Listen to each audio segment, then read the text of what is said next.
Okay, thank you. For being available here mainly. Thank you, thank you. And just one correction, and that is that I'm also, to add to my list of inscriptions, I'm also at the University of Michigan at present in a group that we're studying the spatial population genetics. So that's just one correction. So thank you for this opportunity to give this talk here. And so the title of my talk is How Unequal Vaccine Distribution Promotes the Evolution of Vaccine Escape. And just to clarify, so vaccine escape means a new variant of the virus that can evade the antibodies that are induced by vaccination. So that's what's meant by vaccine escape. And vaccine rollout strategies have been very different for different countries and different parts of the world.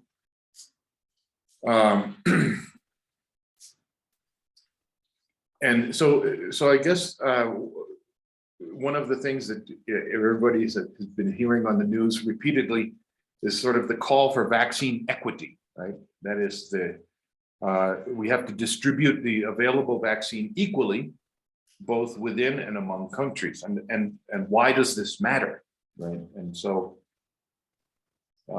it of course sounds like a great idea to do this, because of course it's fair and it's ethical and it's moral and all that. And in an ideal world, such arguments should be sufficient, right? But we don't live in an ideal world. So I started to wonder if maybe there were some selfish reasons why vaccine equity might be beneficial. And in other words, so are there some reasons why being generous with vaccine distribution might reduce one's own probability of getting infected? And so that's sort of the maybe kind of the motivation of this exploration, this theoretical exploration. And so let's see. Okay, let me see if this works here. So, are you seeing the next slide? Yes, fine. Okay, good. Okay, so just a very quick overview of the pandemic to date. These are daily new infected,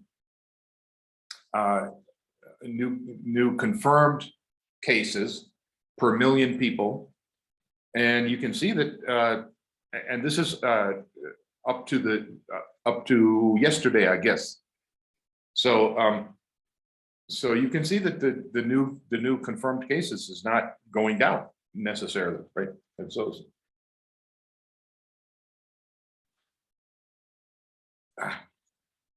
Okay. And here's a plot of the confirmed deaths of from COVID, and this is per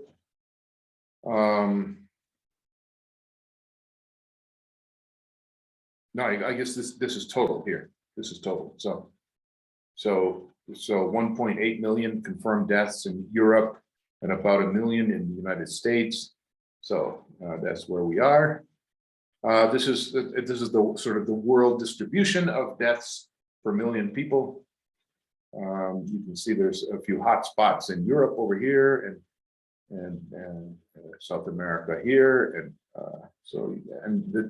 and of course this depends on reporting, which may or may not be so good in different parts of the world.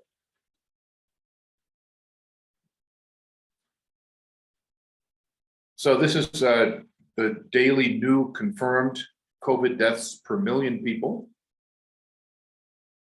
And you can see that, yeah, maybe it's going down a bit, thanks to vaccination and all that. And so and here's a breakdown, just Europe, North America, and the world. And the recent decline is very promising and very hopeful. And I found this, of course, my source here is Our World in Data, which is an amazing resource. So it's so easy to get these graphs here.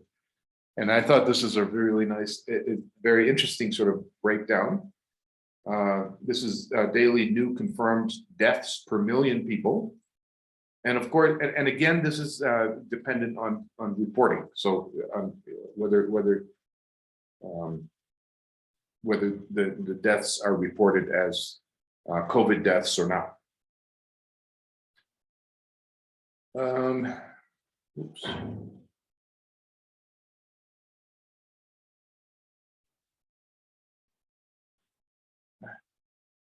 Sorry.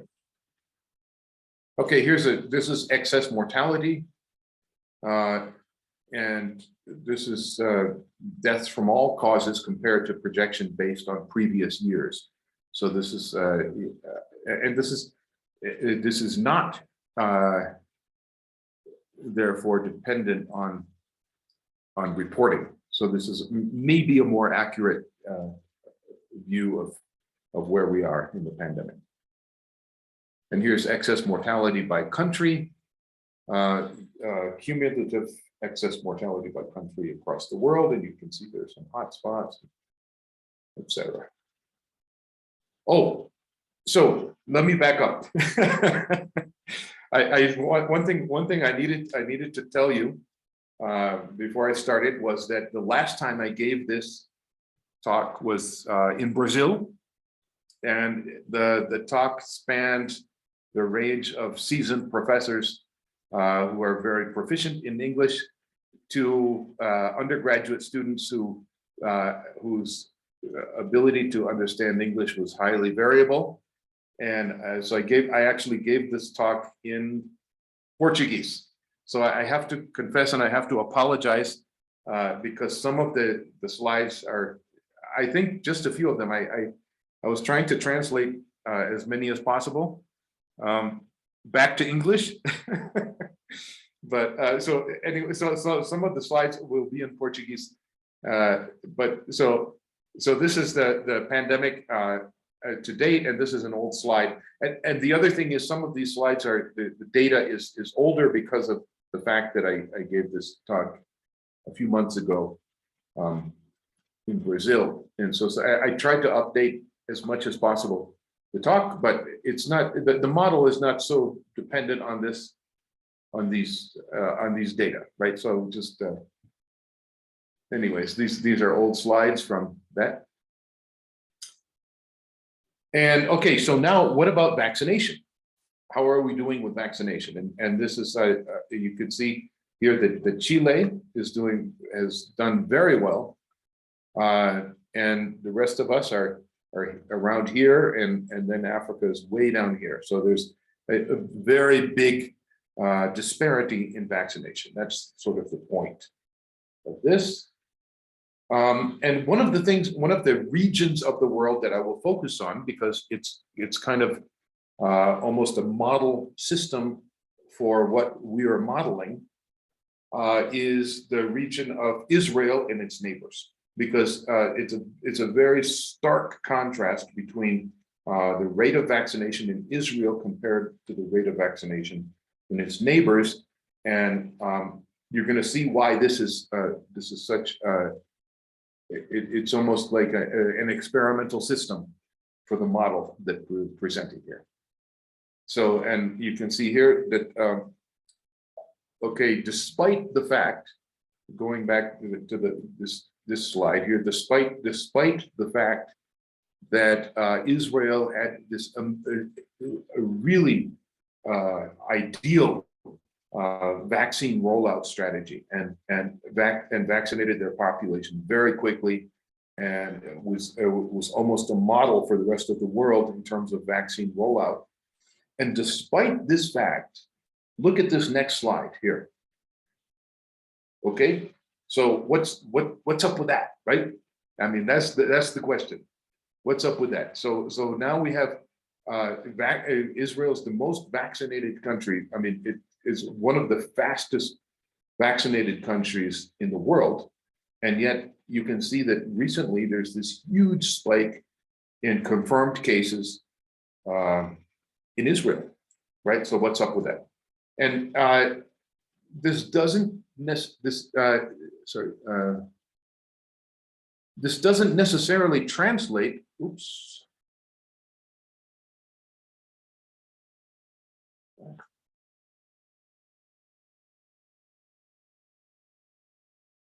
Okay. Anyways, we're going to come back to this Israel case after presenting the model. So and so just to look at the sort of vaccine disparities throughout the world, you can see there some countries are very highly. This is an old slide.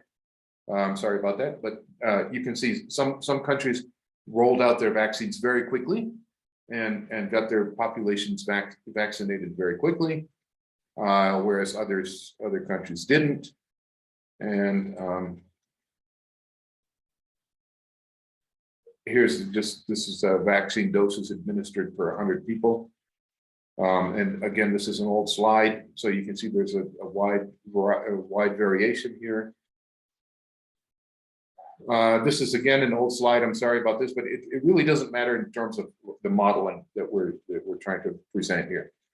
And so this is just the top curve is the fraction that has 2 doses.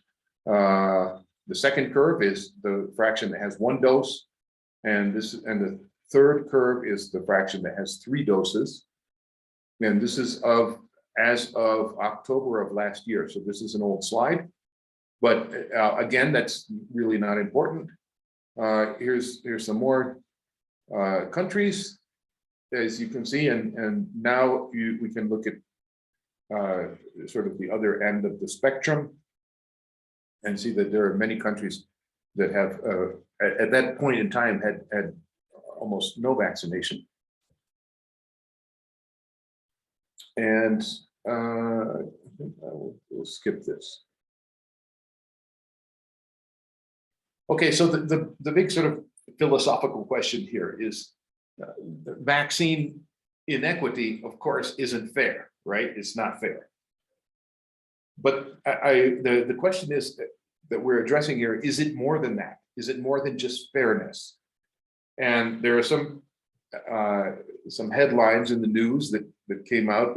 Inequity of COVID vaccines grows more grotesque every day by the WHO. Vaccine variants, vaccine inequity contribute to rising caseloads. And finally, this headline: global inequity in COVID-19 vaccination is more than a moral problem. And that's sort of that's kind of the question we're addressing here. Is it really just sort of a fairness problem, or by being generous with my vaccination, my vaccines that I have in my country, can I actually reduce the probability of me getting infected even though I'm vaccinated? So that's the basic question that we're trying to address here. So the question is, how will disparities in vaccine rollout affect viral evolution? And in particular, how will they affect the likelihood of vaccine escape?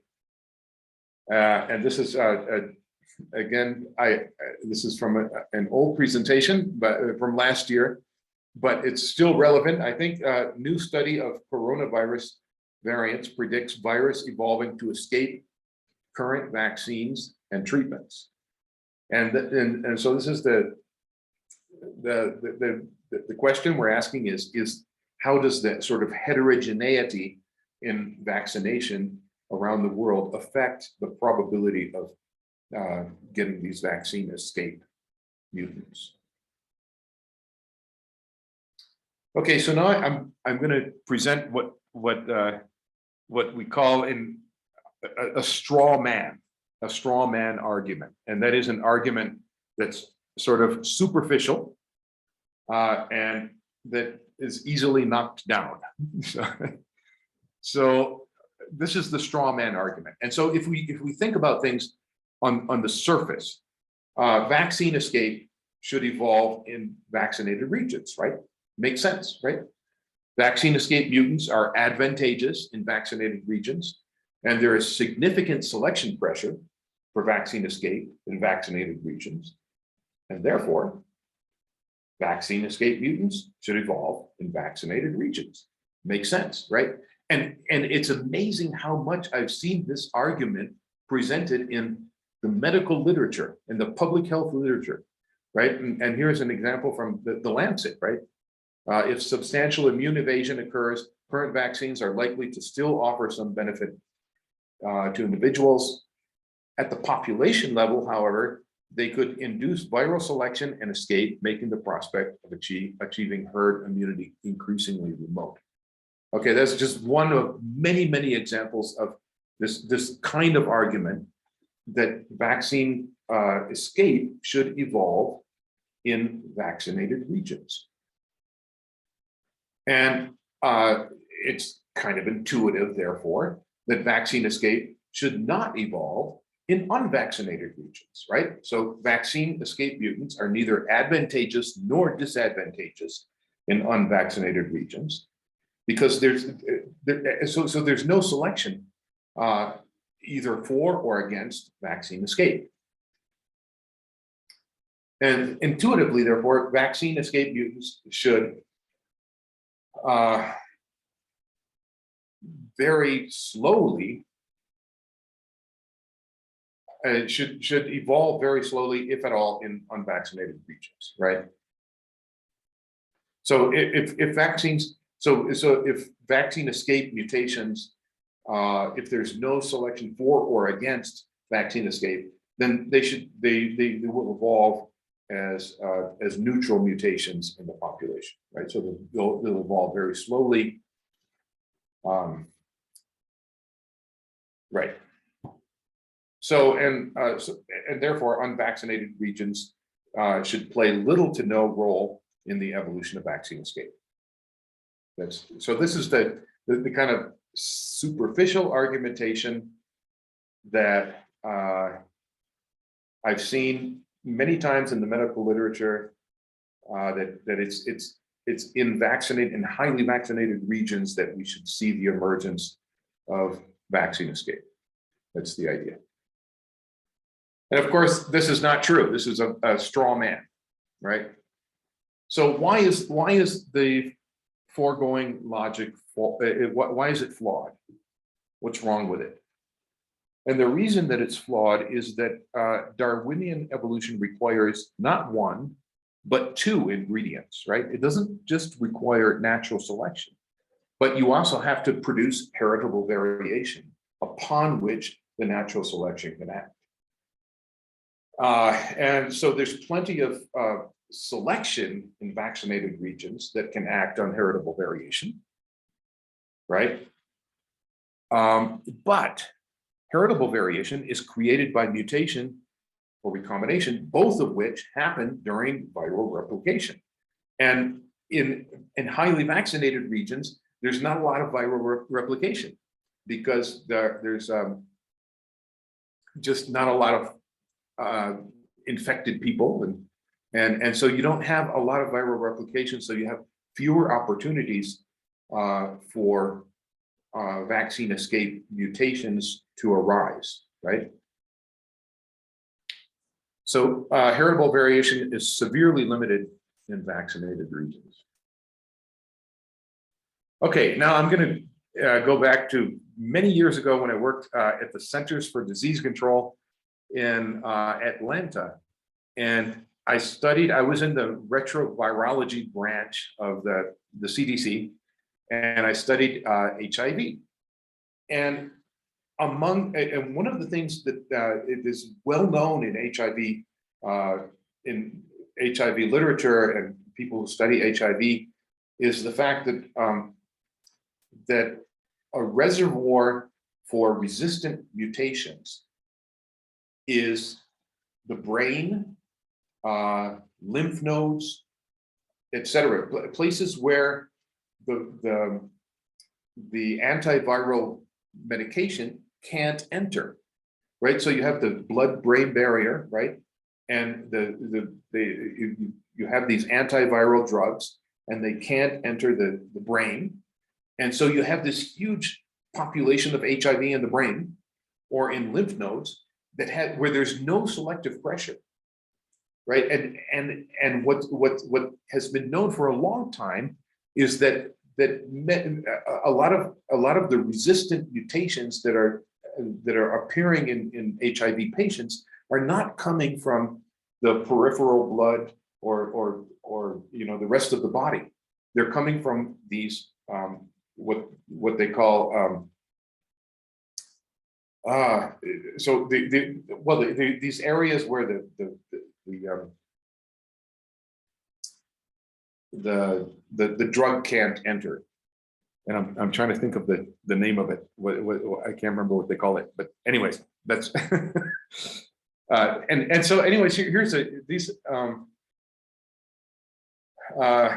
plot of these are phylogenies of HIV drug resistance, and you can see that. So the yellow or orange, I don't know how it's appearing on your slide there, but these are lymph nodes, and it's well known that lymph nodes are protected from entry of the drug, and so these are areas where there's no selective pressure, and that's where a lot of these drug resistant variants are coming from.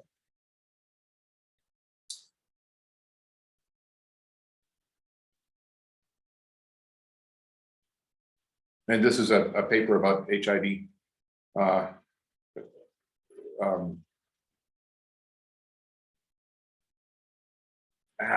I'm drawing a blank on what they call it.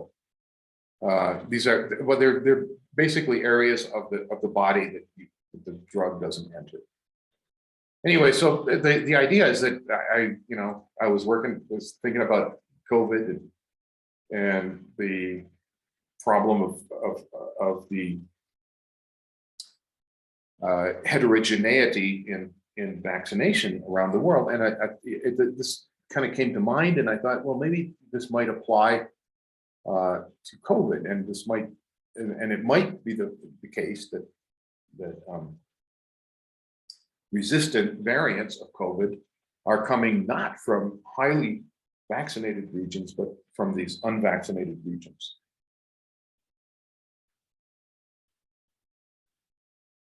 Okay, I'm gonna let's see if I can do this. I'm gonna try this here.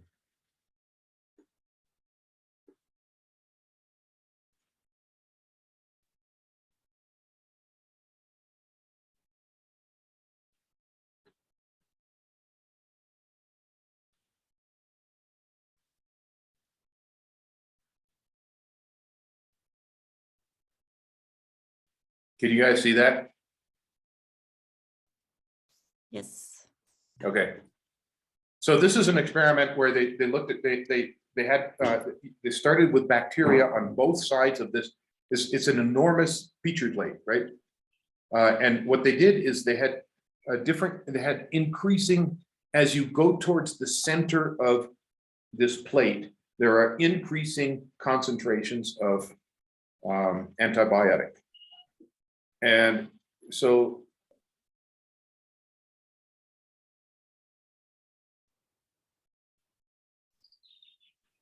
Can you guys hear the audio of this?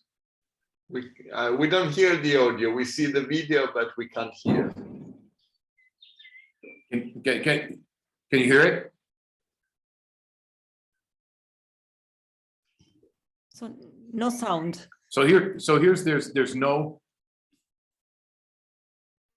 So there's no.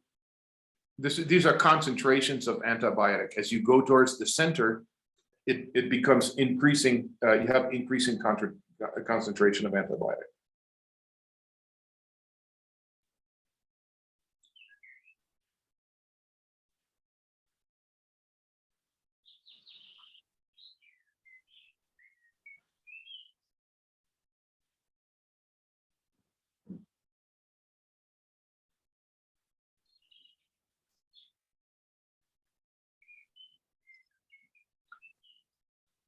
So these grow in a very low concentration of antibiotics, and then this next band is a higher concentration of antibiotics, and this next band here is an even higher concentration of antibiotics.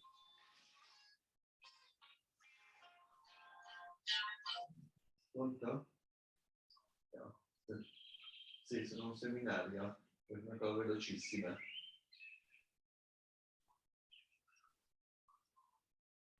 Alle 6, ho detto che alle 6, l'attivo alle 6. Ok. Yeah.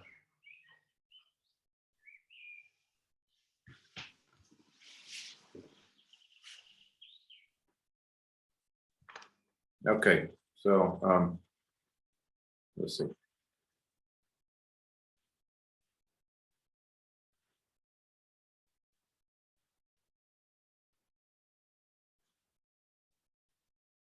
Okay, so back to the slideshow here. Are we back to the slideshow? Can you see that? Yes, Slide? back to the slides, yes. Okay, okay. So anyways, the point is, could you hear the audio of that video? Okay, well, the point is, as you go towards the center, there's an increasing concentration of antibiotic, and the point is that it's really sort of the heterogeneity in selective agent that promotes the evolution of the resistant bacteria, right? And the same logic applies here, right? Because the selective agent in this case is vaccination, right? Really it's antibodies that are induced by vaccination, right? So that's the selective agent. And so if you have a big heterogeneity in selective agent, this promotes the evolution of resistance in at least in bacteria. And so the question is, does this same principle apply to vaccine escape? Okay, now very quickly to our model.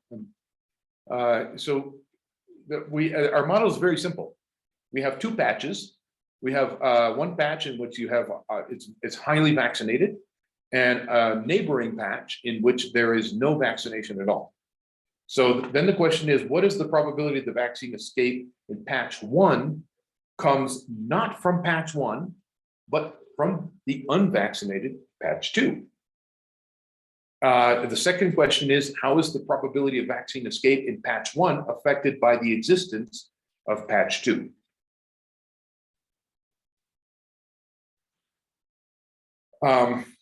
Okay.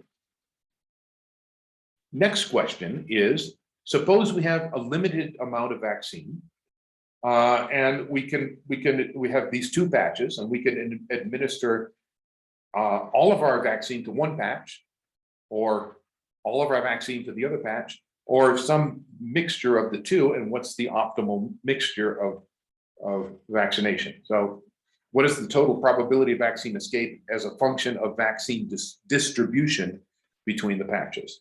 Is symmetric distribution better than asymmetric distribution? That's the question. And then now we get down to our model here, and the model is a very standard epidemiology model. So here S are susceptibles, I are infected, and so these E is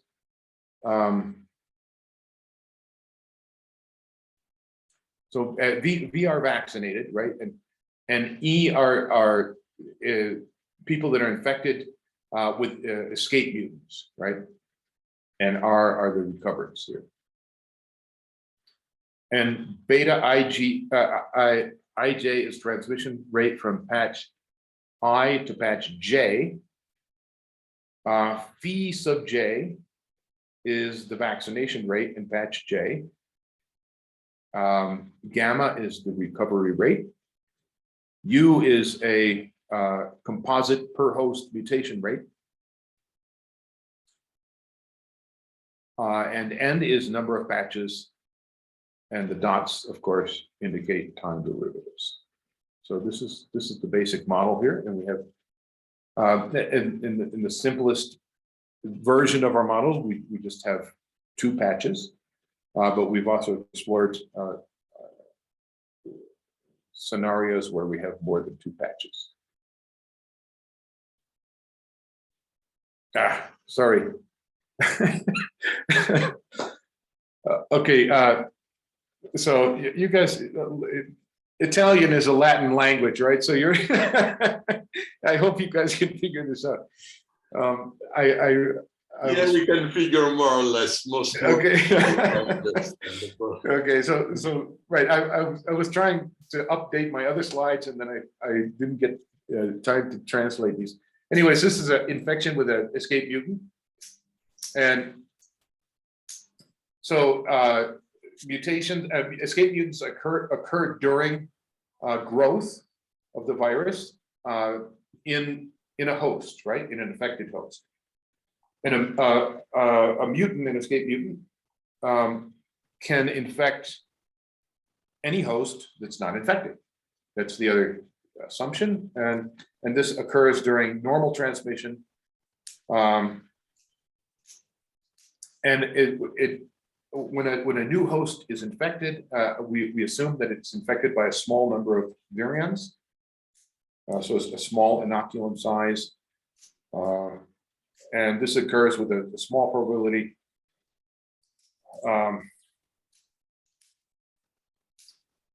It's very improbable that an escape mutant will be in the inoculum that infects the new host. Partly because the inoculum size is very small. So if you have a host that's infected with 10 billion virions, right, and 1 million of those are escape mutants, that's a very small percentage. And so when that host then infects the next host, it's very unlikely that the escape mutant will be transmitted to the next host. That's the idea. And so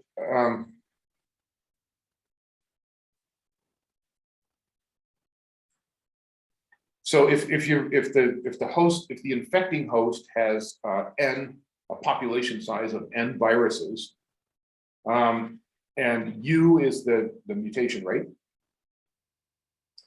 and pi here is the fraction of the population in the infected host that is then transmitted to the new host, then the probability that a mutant and an escape mutant will be transmitted is given by this formula here, which is derived in one of my papers in genetics a while ago.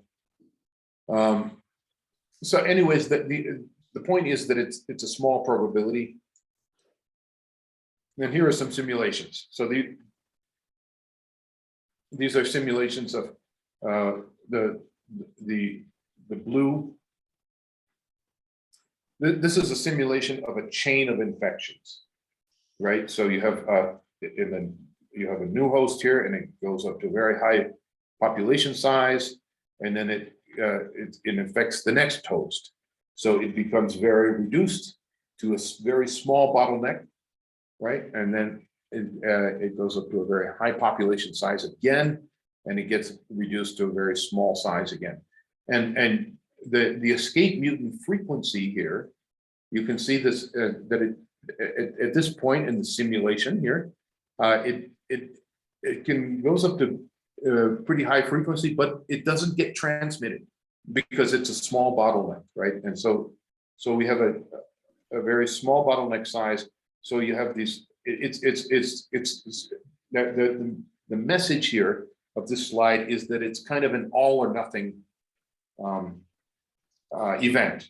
You either get infected with the escape mutant or you don't, right? And so here eventually at some point we have an escape mutant that infects and becomes 100% of the population, and everybody infected after that point in time is infected with an escape mutant. Okay, so this is the point of the slide, and here you can see in greater clarity the sort of all or nothing nature of this. So you either have zero final frequency of escape mutant or you have one, and there's not very much in between. And N0 here is the bottleneck size, so that's the number of. So it's basically the inoculum size, or what they call the effective inoculum size, right? So, oh, sorry, another. Okay, this is in Portuguese again. Okay, so this is a infection with an escape mutant. So we have a random variable T sub ij,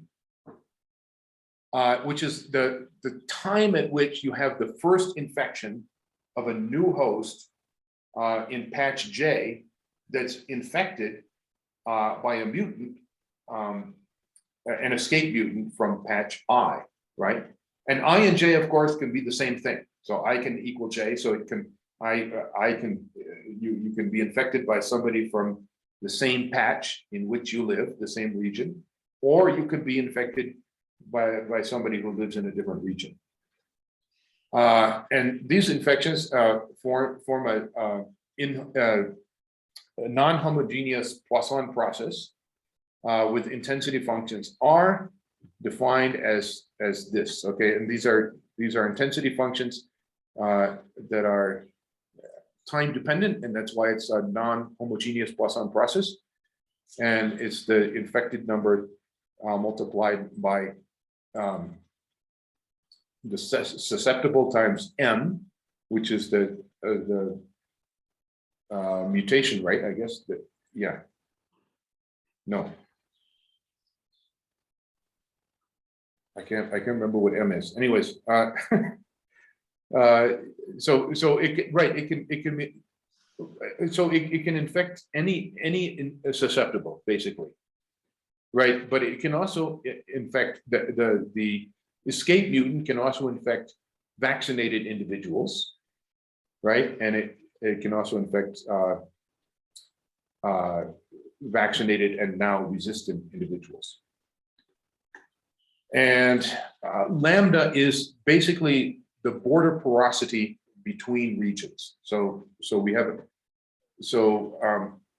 the beta within region is equal to lambda times the beta. I'm sorry, the beta across regions is equal to lambda times beta within regions.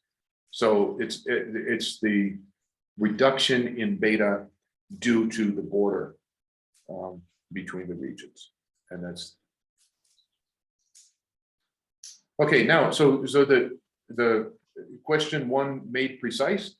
What is the probability that vaccine escape in patch 1 comes not from patch 1, but from patch 2? And so that's basically the probability that the time of appearance of the escape mutant within the same patch, so that's 1-1, is greater than the time of appearance across patches from 2 to 1, given that there is an escape mutant somewhere in the population. And okay, question 2 made precise is how is the probability of vaccine escape in patch 1 affected by the existence of patch 2? So what's the probability that you're living in a country that has high vaccination rate? How is the probability of vaccine escape within your country affected by the fact that your neighboring country has no vaccination? That's the other. And then, of course, what is the probability of vaccine escape as a function of vaccine distribution between the patches?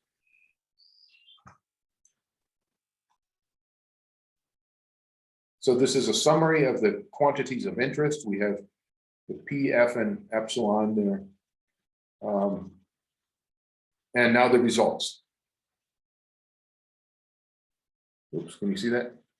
Okay, so P, this is probability P, and let me go back to the what P is. P is the probability that vaccine escape in patch 1 comes not from patch 1, but from patch 2. That's P. Oops. And F is how is the probability of vaccine escape in patch 1 affected by the existence of patch 2? Okay, so this is as you can this is vaccination rate here, and you can see that the probability of escape coming not from your own patch but from a neighboring patch increases with your vaccination rate. So it's it's somewhat it's kind of counterintuitive, right? But it's partly because the fact that having a higher vaccination rate means you have less viral replications, and therefore a lower probability. You have lower heritable variation that natural selection can work on, right? And this is the factor by which the probability of getting vaccine escape in your highly vaccinated country or region is affected by having a neighboring country or region with no vaccination. And this factor increases as a function of vaccination in your region. So this is I think this is very counterintuitive to a lot of people. Can you see this? Suddenly it became black. We see that. Yes. Okay, suddenly it became black and it changed colors. Okay, anyways, so this is now this is the question of how should we distribute vaccine between the two patches. And so this is the proportion of vaccine going to patch 2. So, and you can see that the optimal situation here is to distribute the vaccine equally between the two patches. And this decreases the probability of vaccine escape by orders of magnitude. The other really interesting thing that comes out of this model is that the border porosity really doesn't have a big effect on the probability of vaccine escape, and it doesn't have a big effect on these dynamics unless you have. So if we have, of course, if there's no border porosity at all, right?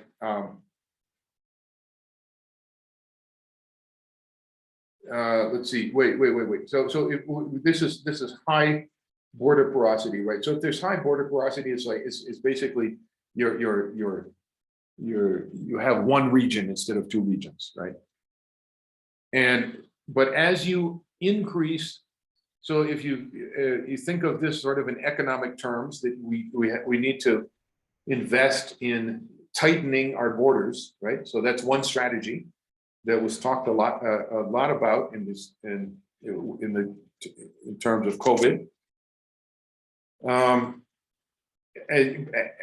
If you decrease border porosity, so if you tighten your borders a little bit, you have a big effect. But after that, the effect is almost negligible. So if you invest more and more money in trying to tighten your borders and not let anybody pass between borders, it doesn't have a big effect on the probability of vaccine escape. Okay, so just intuiting the results, going back to evolution 101, Darwinian evolution requires two ingredients. It requires natural selection and heritable variation. So regions with high vaccination provide the natural selection, and regions with low vaccination provide the heritable variation. You put these two together and you get the almost optimal conditions for the evolution of vaccine escape. And this has been seen This idea, of course, again, comes from previous observations with antibiotic resistance in bacteria and also in HIV resistance within host. So it's not really a new idea. It's just put in a new context with an epidemiological model and asking sort of the question, will this still apply? Okay, so now to the real world, going back to sort of our real world laboratory that we thought of early on was Israel and its neighbors, because Israel very early started to vaccinate its population very efficiently, and its immediate neighbors had a very slow rollout in vaccination. So you can see that vaccine doses administered per 100 people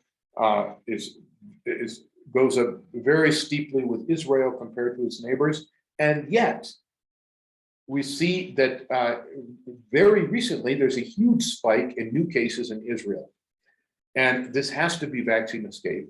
And you can see this is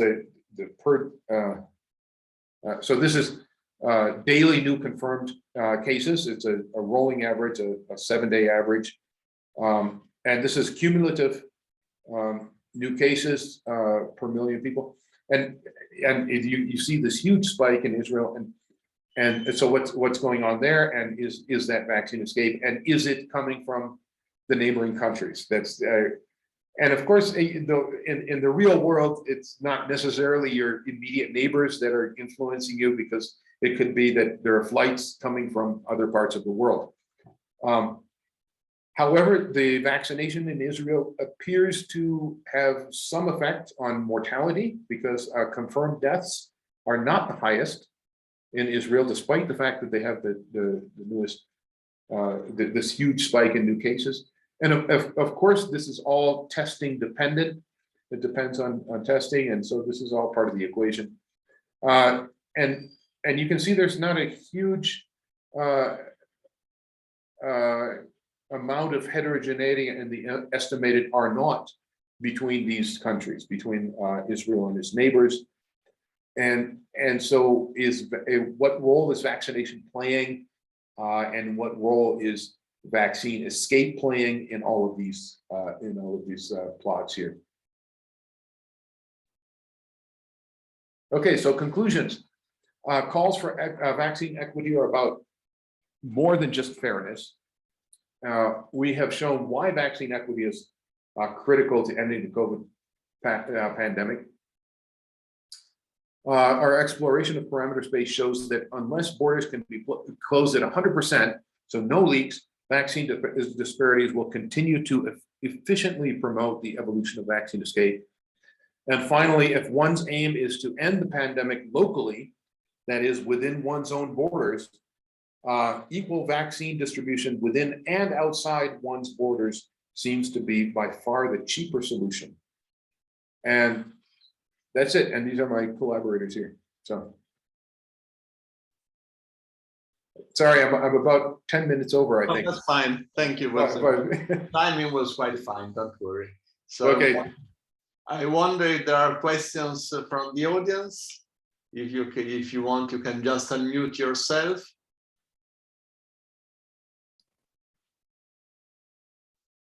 Maybe I have maybe Marina, I saw your hand. Please. Well, if I well understood your arguments, in your model, you do not require that the variants are in a way genetically different. So for instance, Omicron, it has a lower serial time, probably. It is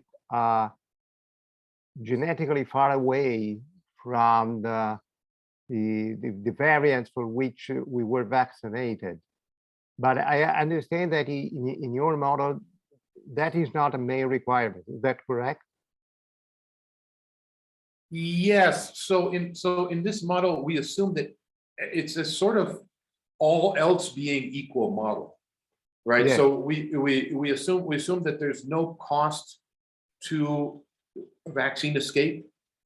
And there's no difference in the dynamics of the virus within hosts. So, and I know that there are differences, right? There's a difference in the time until symptoms, and there's a difference in how fast patients recover, and there's also a difference in when the peak of transmissibility is among the variants. And this is not, you're absolutely right. This is not taken into account in this model. It's sort of an all else being equal kind of model.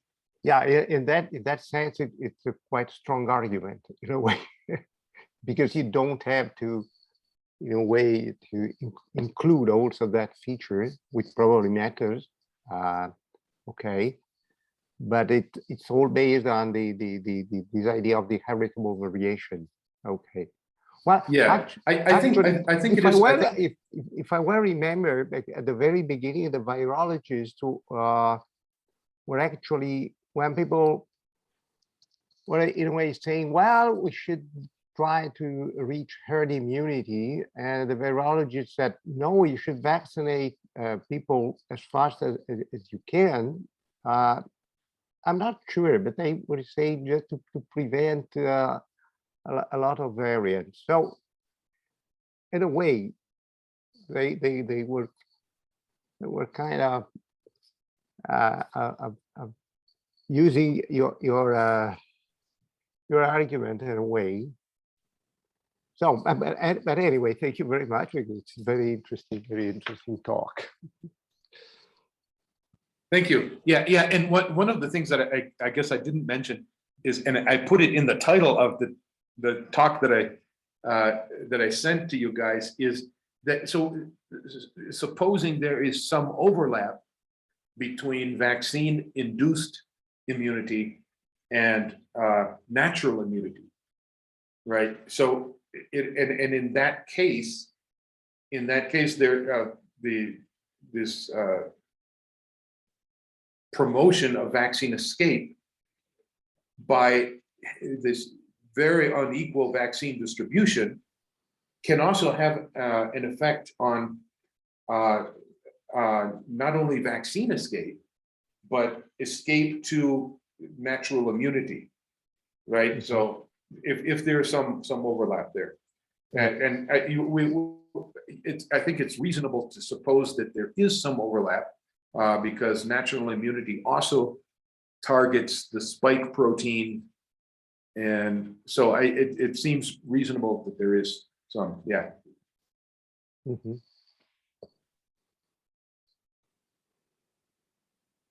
Okay, other questions? Maybe just to understand better, I have a question myself. When you wrote down the model, you don't assume that escape infected can infect others, for instance, vaccinated people. This is because you only care the first appearance of the mutant. So you don't consider the infection. Yes, exactly. Yeah. And so at that point, we assume that there will be natural selection to continue that. So if one person gets infected with an escape mutant, it seems reasonable that that person will infect others with that escape mutant, and that escape mutant will have an R0 that is greater than the rest of the population, and so therefore should increase in numbers. However, of course, you're right, because the first few new infections is a branching process, and the probability of extinction of that new lineage will be considerable. So it's not, so it's maybe a little deficient in that sense, but the probability, I guess the argument would go that the probability of success of that new lineage will be greater than the probability of success of other lineages that are not that don't have this vaccine escape mutation. So that's, I guess that's the argument there. Okay, thank you.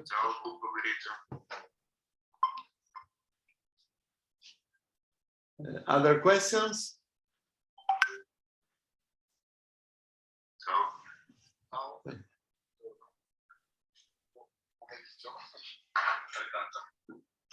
If not, then thanks again to Philip.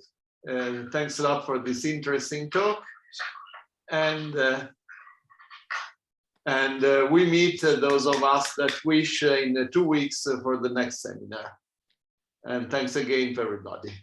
Okay, thanks to you guys. Goodbye. Goodbye. Ciao a tutti.